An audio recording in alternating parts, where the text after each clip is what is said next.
Welcome to VA Money Matters podcast, where we help you take control of your finances, build wealth, and secure your future.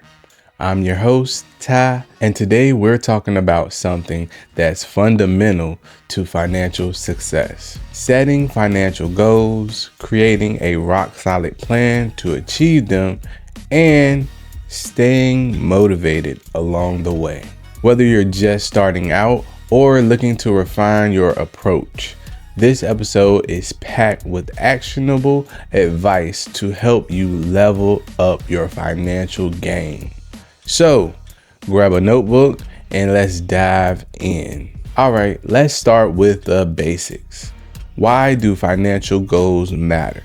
Having financial goals gives your money a purpose. Instead of just earning and spending, goals help you focus your efforts, track your progress, and ultimately achieve financial freedom. Without them, you're just wandering aimlessly, hoping you'll end up somewhere good. But with clear goals, you know exactly where you're headed and how to get there. Take Sarah, for instance. She's a mom of two who realized she needed to get serious about saving for her kids' college education. Once she set out a specific goal, like saving $50,000 by the time her oldest turns 18, she felt more empowered to make changes in her spending and investing habits. Key takeaway: goals aren't just wishes, they're commitments to your future self. Now that we know why goals matter, let's break them down into categories. Financial goals generally fall into three buckets: short-term, mid-term, and long-term. Let's start with short-term goals. These are things you want to achieve in the next year or two, like building an emergency fund or paying off a small credit card balance. Next, we have midterm goals. These take a bit more time, say 3 to 5 years. Think saving for a down payment on a house or paying off a student loan. Then there's long-term goals. These are big ones: retirement savings, college funds, or paying off your mortgage.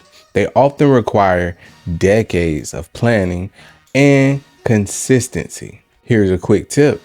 One way to stay on track is to align your goals with specific life events, like your kids starting college or your target retirement age. All right, let's talk about how to set goals the right way. Ever heard of SMART goals? It's a framework to make sure your goals are clear and achievable. Here's what it stands for. The S is for specific. Be clear about what you want to achieve. M, measurable. Set metrics to track your progress. A, achievable. Make sure the goal is realistic. R, relevant. Align it with your overall financial priorities. And T, time bound. Set a deadline to stay focused. Let's take an example. Instead of saying, "I want to save money," a SMART goal would be, "I want to save $10,000 for a house down payment within 2 years by setting aside $417 each month." See how much more actionable that is? Goals are great, but without a plan, they're just dreams. Here's how to turn your financial goals into reality. 1.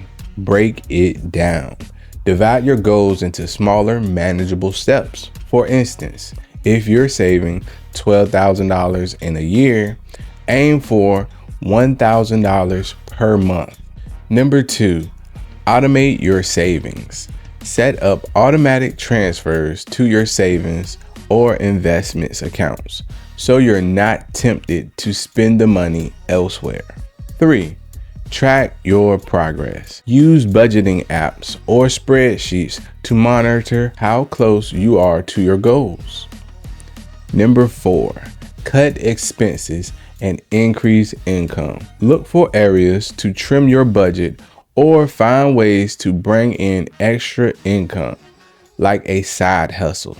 Time for a real life example. One of our listeners, James, shared how he paid off $20,000 in debt by creating a strict budget and using the snowball method. By tackling smaller debts first, he built momentum and stayed motivated. Sticking to your financial plan can be challenging, especially when life throws curveballs. Here are my top tips for staying motivated. Celebrate small wins. Every milestone, no matter how small, is a step closer to your goal. Treat yourself when you hit key markers. Second tip, visualize your future. Keep a picture or reminder of what you're working towards, whether it's a dream home or a debt-free life. Third tip, stay accountable. Share your goals with trusted friends or join a community like the VA Money Matters group to keep yourself on track. Realize regularity. Life changes, and so might your goals. Check in with your plan every few months to make adjustments as needed. Remember, progress is progress, no matter how slow. The only way to fail is to stop trying. All right, family, that's a wrap for today's episode on financial goals. I hope you're feeling inspired and equipped to set your own goals and create a solid plan. And stay motivated on your journey to financial freedom. If you found this episode helpful, don't forget to hit the subscribe button and leave a review. And as always, I'd love to hear from you. What are your financial goals? Drop a comment or send me a message. Let's keep this conversation going. Thanks for tuning in, and I'll catch up with you in the next episode. Until then, stay smart, stay focused, and stay motivated. You got this.